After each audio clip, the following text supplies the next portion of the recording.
আসসালামু আলাইকুম ওয়া রাহমাতুল্লাহ। সুপ্রিয় দর্শক, আজকের এই ভিডিওতে আপনাদেরকে জানাবো আয়াতুল কুরসি পাঠ করে শুকনো একটি মরিচে ফু দিলে কি হয়। যদি আমলটি করতে পারেন, গোটা দুনিয়ার শক্তি আপনাকে কিছু করতে পারবে না, আপনার বিন্দু থেকে বিন্দু পর্যন্ত কোনো ক্ষতি করতে পারবে না ইনশাআল্লাহ।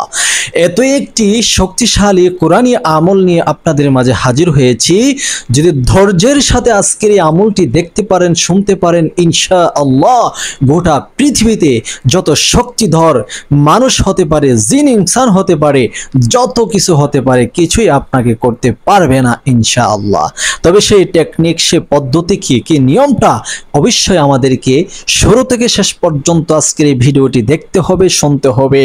আর সেই মতে যদি আমল করতে পারেন, ইনশাআল্লাহ আপনার কোনো ক্ষতি করতে পারবে না, চুল পরিমাণ ক্ষতি আপনাকে করতে পারবে না। অনেকেই ভিডিও যদি একটু লম্বা হয়ে যায় বিরক্ত হয়ে যান, আসলে না, এটা করা ঠিক না। এই ভিডিওতে যে কথাগুলো বলা হচ্ছে সম্পূর্ণ আপনাদের উপকারের জন্য বলা হচ্ছে, আপনারা যাতে করে সহজে বুঝতে পারেন তার জন্য বলা হয়েছে। আমলটি করতে যেন ভুল না হয়, নির্ভুলে আপনি যেন আমলটি করতে পারেন, সে উদ্দেশ্য করে কথাগুলো বলা হয়। একটু ধৈর্য ধরে সময় নিয়ে আপনি আমলটি করবেন, ভিডিওটি দেখবেন, ইনশাআল্লাহ ইনশাআল্লাহ আপনার অনেক উপকার হবে। প্রিয় দর্শক, এই আমলটি করার জন্য যারাই আমলটি করতে চান, আপনারা নিজে সর্বপ্রথম পবিত্রতা অর্জন করে নেবেন। পবিত্রতা হচ্ছে এই আমলের একটি শিকড়, মূল শিকড় মজবুত। আপনার ধরে নিন একটি বিশাল বড় ঘাস, ওই গাছটি যদি আপনার শিকড় থাকে, মূল শিকড় যদি মাটির নিচে থাকে, তাহলে কিন্তু যত বাতাসে আসুক না কেন সহজে এই গাছের কোনো ক্ষতি করতে পারবে না। আর যে গাছের শিকড় নেই, শুধু সাইড দিয়ে দু একটা জড় থাকে অথবা অন্য ছোট শিকড় থাকে, এগুলোর যদি হয়, এমন যদি হয়, তাহলে অল্প বাতাসের মাধ্যমে গাছটা মাটিতে পড়ে যেতে বাধ্য হয়, কারণ তার নিচের শক্তি কম।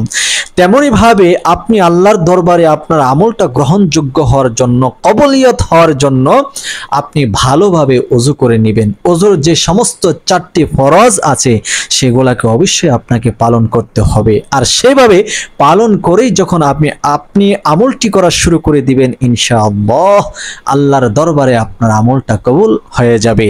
আর ওযুবিহীন যদি আমল করেন, তাহলে কিন্তু আরশে মুহাল্লায় এটা ঝুলন্ত থাকে, মুআল্লাকুন ঝুলন্ত অবস্থায় থেকে ঝুলন্ত, আপনার আমল আল্লাহর দরবার পর্যন্ত পৌঁছে না। তাহলে আল্লাহর দরবার পর্যন্ত আল্লাহ কবুল করার জন্য আপনাকে সর্বপ্রথম ওযু করতে হবে। ওযুর শুরুতে আপনি যখন ওযু স্টার্ট করবেন, তখন আউযু বিল্লাহি মিনাশ শাইতানির রাজিম বিসমিল্লাহির রহমানির রহিম পাঠ করে ওযুটা শুরু করে দিবেন। এরপর ওযুর প্রত্যেকটা অঙ্গ পতঙ্গ যখন ধৌত করবেন, ঠিক ওই সময় আপনি মনে মনে একটি ছোট্ট বাক্য, একটি ছোট্ট শব্দ উচ্চারণ করবেন, আর সেটি হচ্ছে বিসমিল্লাহ বিসমিল্লাহ বিসমিল্লাহ। যখন এরকম ভাবে আপনার ওযুটা একেবারে কমপ্লিট হয়ে যাবে, তখন আপনি কালিমায়ে শাহাদাত পাঠ করবেন, আকাশের পশ্চিম আকাশের দিকে তাকিয়ে এবং ডান হাতের শাহাদাত আঙ্গুলকে ইশারা করে, আশহাদু আল্লা ইলাহা ইল্লাল্লাহু ওয়াহদাহু লা শারীকা লা ওয়া আশহাদু আন্না মুহাম্মাদান আবদুহু ওয়া রাসূলুহু। এরপর ছোট্ট এই দোয়াটি পাঠ করবেন, আল্লাহুম্মা জাআলনি মিনাত তাওয়াবিনা ওয়া জাআলনি মিনাল মুতাতাহহিরিন। আল্লাহর রাসূল বলেন, যারা ওযুর সময় এই আমলগুলা করবে তার মৃত্যু হতে দেরি হবে, জান্নাতে যেতে দেরি হবে না। সুবহানাল্লাহি ওয়া বিহামদি। কত সৌভাগ্যবান ওই সমস্ত মায়েরা, ওই সমস্ত বাবারা যারা ওযুর সময় আমলটি করে এবং তাদের নিজেদের জান্নাত তারা নিজেরাই কামাই করে যাচ্ছে। সুবহানাল্লাহ। বুদ্ধিমন্ত ওই সমস্ত ব্যক্তি যারা দুনিয়াতে জান্নাতের ইনকাম করতেছেন, রুজি রোজগার করতেছেন, দুনিয়া নিয়ে পড়ে আছেন না, আখেরাত নিয়ে পড়ে আছেন, তারাই তো প্রকৃত পক্ষে বুদ্ধিমান। প্রিয় দর্শক, আসুন আমরা সেভাবে ওযুটা করে নিয়েছি। যখন আমাদের ওযু একেবারে কমপ্লিট হয়ে যাবে, তখন একটি শুকনা লাল মরিচ আপনি সংগ্রহ করবেন, আর ওই শুকনা লাল মরিচটি আপনার সামনে রেখে 3বার অথবা 3বার ইস্তিগফার আদায় করে নেবেন। আস্তাগফিরুল্লাহ রাব্বি মিন কুল্লি যামবি ওয়া আতুবু ইলাইহি। আস্তাগফিরুল্লাহ রাব্বি মিন কুল্লি যামবি ওয়া আতুবু ইলাইহি আস্তাগফিরুল্লাহ রাব্বি মিন কুল্লি যামবি ওয়া আতুবু ইলাইহি। এরপর আপনি 11 বার দুরুদে ইব্রাহিম পাঠ করে নেবেন। আপনি চাইলে যে কোনো দুরুদ পড়ে নিতে পারেন, তবে পরামর্শ থাকবে আপনি দুরুদে ইব্রাহিম পাঠ করবেন। আর দুরুদে ইব্রাহিম কোনটি, যেটি আমরা প্রত্যেক নামাজের আত্তাহিয়াতুর পরে শেষ বৈঠকে যে দুরুদ আমরা পড়ি সেটা হচ্ছে দুরুদে ইব্রাহিম। যেমন আমি একবার বলে দিচ্ছি, আল্লাহুম্মা সাল্লি আলা মুহাম্মাদ ওয়া আলা আলি মুহাম্মাদ কামা সাল্লাইতা আলা ইব্রাহিম ওয়া আলা আলি ইব্রাহিম ইন্নাকা হামিদুম মাজিদ।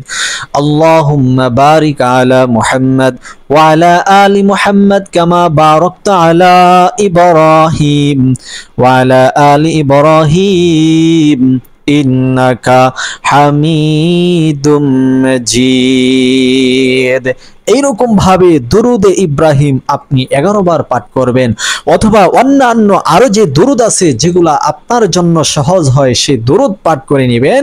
সাল্লাল্লাহু আলাইহি ওয়াসাল্লাম এই দুরুদটি পাঠ করে নিতে পারেন, অথবা আল্লাহুম্মা সাল্লি আলা সাইয়্যিদিনা ওয়া নাবিয়্যিনা ওয়া শাফিয়্যিনা ওয়া হাবিবানা ওয়া মাওলানা মুহাম্মদ এই দুরুদটুকু পড়তে পারেন যদি আপনি পারেন। বাস আমাদের ইস্তিগফার 3 বার এবং 11 বার দুরুদে ইব্রাহিম অথবা অন্যান্য দুরুদ পাঠ করা কমপ্লিট হয়ে গেছে। এখন আপনি কি করবেন, যে একটি মরিচ নিয়েছেন এই মরিচটিকে আপনার হাতে নেবেন, ডান হাতে রেখে আয়াতুল কুরসি পাঠ করবেন, যেটা সূরা বাকারার মধ্যে এসেছে। আয়াতুল কুরসি হচ্ছে এই, আউযু বিল্লাহি মিনাশ শাইতানির রাজিম, বিসমিল্লাহির রহমানির রহিম।